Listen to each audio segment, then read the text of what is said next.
पिछले दशक में अफ्रीका के अंदर काफी सारे चेंजेस आए हैं। केन्या के अंदर मोम्बासा नैरोबी को जोड़ने वाली एक नई रेल लाइन चलने लगी है। मोजाम्बिक में अफ्रीका का सबसे लंबा सस्पेंशन ब्रिज ऑपरेशनल हुआ है। इथियोपिया में अफ्रीकन यूनियन का नया हेडक्वार्टर बनकर तैयार हुआ है। It was a gift from the Chinese government. और गिनी में एक नया पावर प्लांट इलेक्ट्रिसिटी प्रोवाइड करने लगा है। इन सब प्रोजेक्ट में एक बात जो कॉमन है वो यह है कि ये सभी चाइनीज गवर्नमेंट के द्वारा फंड किए गए हैं। पिछले 2 दशक में चीन ने अफ्रीकी देशों को लगभग 160 बिलियन डॉलर का लोन दिया है। इस लोन के अलावा चीन ने लगभग 50 बिलियन डॉलर का इन्वेस्टमेंट भी किया है। चीन की इसी अप्रोच की वजह से पिछले 12 सालों से लगातार चीन अफ्रीकी देशों का बिगेस्ट ट्रेडिंग पार्टनर बना हुआ है। चीन और अफ्रीका का ट्रेड वॉल्यूम बढ़ते बढ़ते 250 बिलियन डॉलर तक पहुंच गया है। कुल मिलाकर कहा जा सकता है कि चीन ने अफ्रीका में आर्थिक दबदबा बना लिया है। तो आखिर चीन ने अफ्रीका में इतना पैसा क्यों लगाया है और इसके क्या प्रभाव पड़ रहे हैं, आइए जानते हैं अन मीडिया के इस एपिसोड में। इस सुनसान शहर को देखिए। यह फूशॉन शहर है जो चीन के लियोनिंग प्रांत में स्थित है।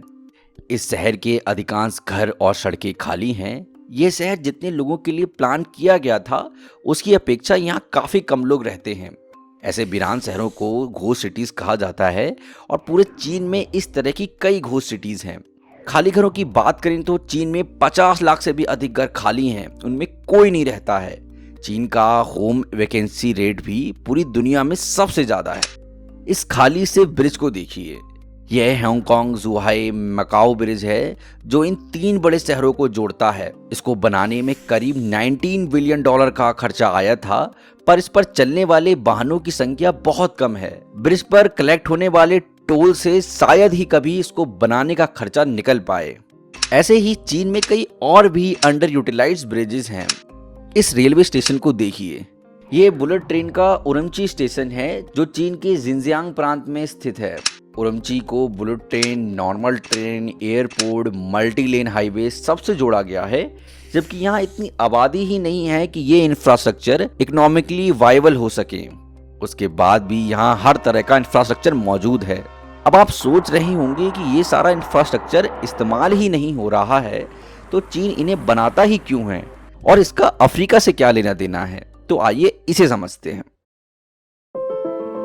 पिछले कुछ दशकों में चीन की इकोनॉमी का साइज तेजी से बढ़ा है। काफी सालों तक चीन दुनिया की सबसे तेजी से बढ़ती हुई इकोनॉमी रहा है।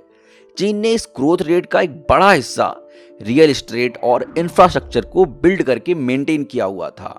जब चीन ने अपनी जरूरत के लिए सारे घर, हाईवे, रेल लाइन, ब्रिज बना लिए तो उसके बाद भी चीन ने इनको बिल्ड करना बंद नहीं किया, जिनकी वजह से चीन में ऐसे वीरान और अंडर यूटिलाइज प्रोजेक्ट की संख्या तेजी से बढ़ी है। इन प्रोजेक्ट की वजह से कई लोगों को रोजगार मिला है, कई कंपनियों में कैश फ्लो बना हुआ है और ओवरऑल जीडीपी का साइज भी बढ़ता रहा है। अगर चीन इनका निर्माण कार्य रोक देता तो कई कंपनियां बैंकरप्ट हो सकती थीं, कई लोगों की नौकरी चली जाती और ग्रोथ रेट भी कम हो जाता। जबकि चीन की तानाशाही सरकार इकोनॉमिक ग्रोथ से ही अपनी लेजिटिमेसी हासिल करती है, इसलिए चीन ने ऐसे प्रोजेक्ट को बनाना जारी रखा। इसकी वजह से चीन को भारी घाटा होना भी शुरू हो गया है। उदाहरण के लिए खर्चे अधिक और कमाई कम होने की वजह से चीन में बुलेट ट्रेन के ऊपर लगभग $1 ट्रिलियन का उधार चढ़ चुका है और यह लगातार बढ़ता भी जा रहा है। ओवरऑल रूप से 2012 में चीन के अंदर नए इंफ्रास्ट्रक्चर प्रोजेक्ट्स पर घाटा होना शुरू हो गया था, पर इकोनॉमिक ग्रोथ को बनाए रखने के लिए चीन के लिए नए प्रोजेक्ट्स को बनाते रहना बहुत जरूरी था। इसलिए चीन ने अपने देश के बाहर भी नई अपॉर्चुनिटीज को ढूंढना शुरू कर दिया और इसलिए ही 2013 में शी जिनपिंग के द्वारा बेल्ट एंड रोड इनिशिएटिव को लॉन्च किया गया था। इसके तहत चीन ने लगभग 150 देशों में इंफ्रास्ट्रक्चर को बिल्ड करने का टारगेट रखा है। पर ये देश खुद तो इन प्रोजेक्ट्स के लिए पैसा लगा नहीं सकते थे, तो इसकी फाइनेंसिंग चीन ने लोन और इन्वेस्टमेंट के रूप में की है और इसमें अक्सर ऐसी शर्तें रखी गई हैं कि इन प्रोजेक्ट्स को सिर्फ चाइनीज कंपनी बना सकती हैं, ताकि इन प्रोजेक्ट्स को बनाने से ज़्यादा फायदा चीन की इकोनॉमी को ही हो। इस इनिशिएटिव में मेनली ऐसे देशों को टारगेट किया गया है जहां नए इंफ्रास्ट्रक्चर की ज़रूरत है। और अगर अफ्रीका की बात करें तो वहां 2 दशक पहले तक तो इंफ्रास्ट्रक्चर के नाम पर कुछ ढंग का था ही नहीं। एक तरफ जहां चीन के पास इंफ्रास्ट्रक्चर को बिल्ड करने की ओवर कैपेसिटी है, वहीं अफ्रीका में एक बड़ा इंफ्रास्ट्रक्चर गैप मौजूद है।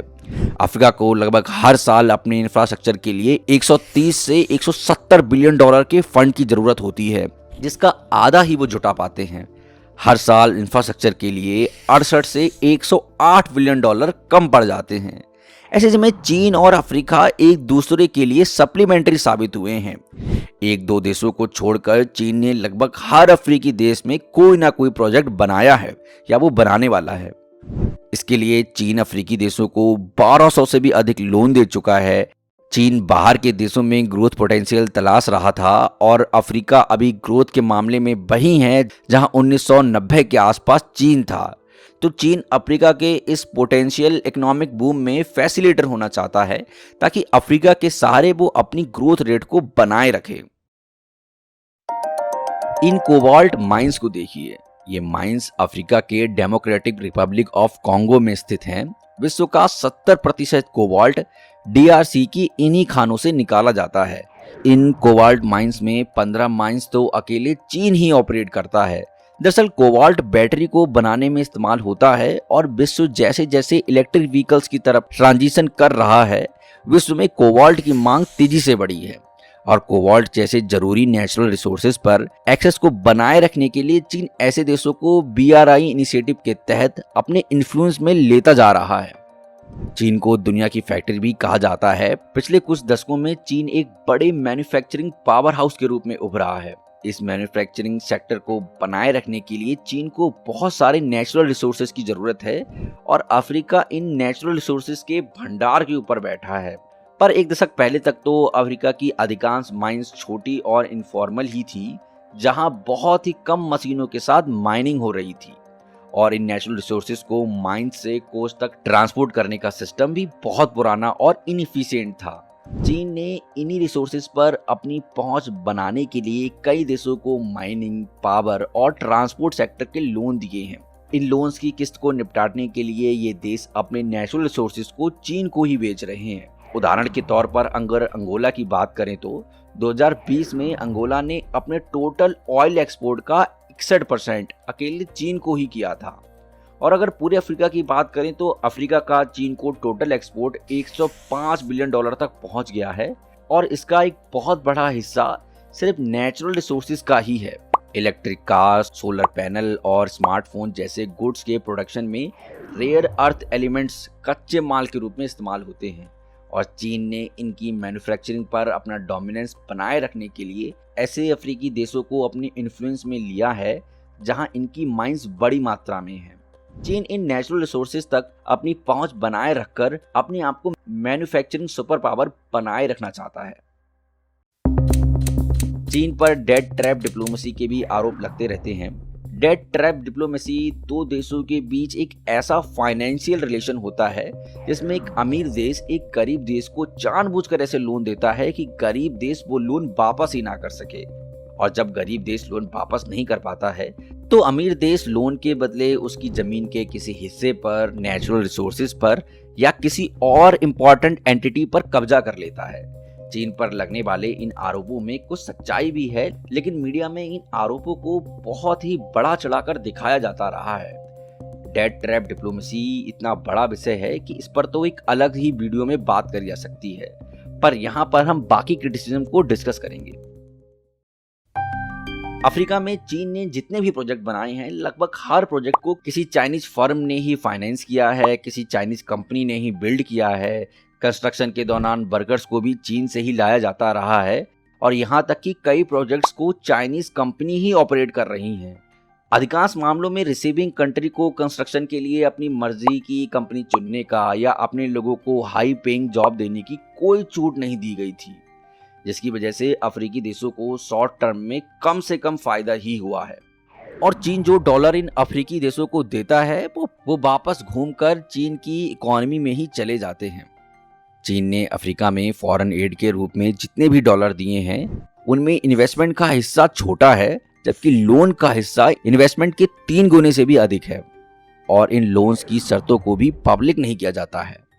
अफ्रीकी देशों की जनता को पता ही नहीं चलता है कि उनके लीडर्स ने चीन के साथ जो डील की है वो उनके लिए फायदेमंद भी है या नहीं।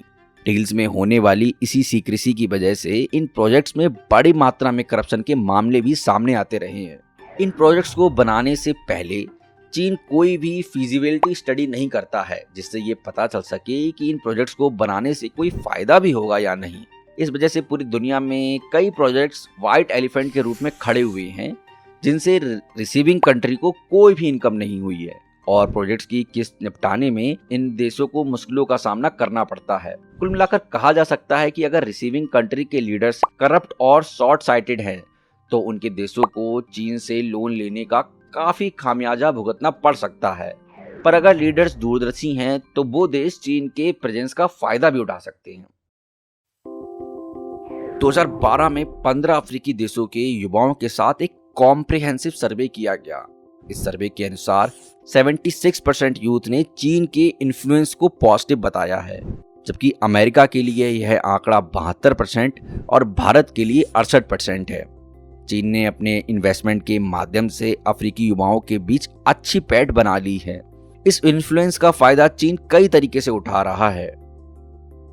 But the Chinese government would expect the countries that are at the receiving end of this Chinese generosity to reciprocate in terms of giving support to Chinese government policies and positions on controversial global matters. चीन ने जिन जिन देशों में पैसा लगाया है वो उनसे political favours भी एक्सपेक्ट करता है और इसमें चीन सफल भी हुआ है। 1971 तक कई अफ्रीकी देश ताइवान को लेजिटिमेट देश के रूप में रिकॉग्नाइज करते थे, पर 2022 तक आते आते एस्वातिनी को छोड़कर सभी अफ्रीकी देशों ने पार्टी बदल ली है। यूएन में भी कई देश अब चीन की सेंसिटिविटी को ध्यान में रखकर ही वोट करते हैं। दुनिया के 37 देशों ने लेटर्स लिखकर चीन के द्वारा उइगर मुसलमानों के ट्रीटमेंट को सही ठहराया है। इनमें से कई मुस्लिम और अफ्रीकी देश भी शामिल है। चीन अपने इस इकोनॉमिक इन्फ्लुएंस के द्वारा इन देशों के समर्थन को खरीद सका है। आने वाली सदी में बाकी कॉन्टिनेंट की तुलना में अफ्रीका में सबसे तेजी से इकोनॉमिक ग्रोथ होने वाली है। चीन अफ्रीका के साथ इकोनॉमिक रिलेशन बनाकर अपना फ्यूचर भी सिक्योर करना चाहता है। अफ्रीका के नेचुरल रिसोर्सेज पर अपना एक्सेस बनाकर चीन ने कई टेक्नोलॉजी के सप्लाई चेन पर अपना कंट्रोल बना लिया है। इस वजह से रूस की तरह चीन पर शायद ही कभी आर्थिक प्रतिबंध काम कर सके। चीन ने अपने इस इन्फ्लुएंस के दम पर अफ्रीका में सेंसरशिप भी शुरू कर दी है। अफ्रीका में ऐसी इंडिपेंडेंट आवाजें जो चीन के खिलाफ थोड़ा सा भी बोलती हैं, चीन अब उन्हें भी शांत करा देता है। चीन अफ्रीका के टेलीकॉम इंफ्रास्ट्रक्चर को भी बिल्ड कर रहा है। इसके साथ ही चाइनीज कंपनी ही अफ्रीका में सैटेलाइट टीवी का एक्सेस दे रही हैं। इन माध्यमों का फायदा उठाकर चीन आम जनता के बीच अपनी और भी अच्छी पैठ बना सकता है, जो आने वाले कई सालों तक अफ्रीका में चीन के डोमिनेंस को बनाए रखेगा। अफ्रीका में चीन का यह इन्फ्लुएंस भारत और अमेरिका के लिए बहुत खतरनाक साबित हो सकता है। तो क्या भारत अफ्रीका में चीन के इन्फ्लुएंस को चुनौती दे सकता है? यह जानने के लिए अगला वीडियो जरूर देखें।